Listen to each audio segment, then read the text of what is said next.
یکی از روزها به خانه آلبرت اینشتین از طرف مکتبی که آلبرت اینشتین در اونجا متعلم است یک نامه میره و نامه را به کوریر را به خانه آلبرت اینشتین روان میکنه مکتب و از طرف مکتب در اون نوشته میباشه که شما پسرتان از این مکتب ببرید و البته به دست مادر آلبرت اینشتین میرسه.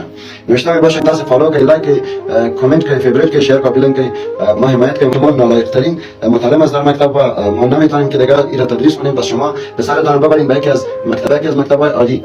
وقتی آلبرت اینشتین از مادرش میپرسه که در نامه چی بود، مادرش برش میگه که در نامه نوشته است که شما آلبرت یعنی آلبرت اینشتین از این مکتب ببرید چون که لایق‌ترین متعلم است در مکتب و این جایگاه بسیار خاص را باید داشته باشه در مکتب‌های خاص بره.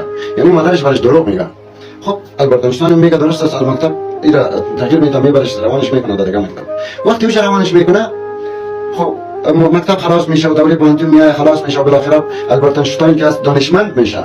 وقتی که دانشمند میشه یکی از روزها این نامه به دست آلبرت اینشتین میاد و وقتی آلبرت اینشتین این نامه را باز میکنه دوستا که نامه را بخونه در اون نوشته میباشه که آلبرت اینشتین نالایق‌ترین متعلم است در سطح مکتب، شما لطفاً این را به یکی از مکتب‌های عالی ببرید. اما مادرش برش گفته بود دوستا تویست در اینجا است که مادرش برش گفت متعلم است در مکتب و این جایگاه بسیار خاص را باید داشته باشه در مکتب‌های خاص بره.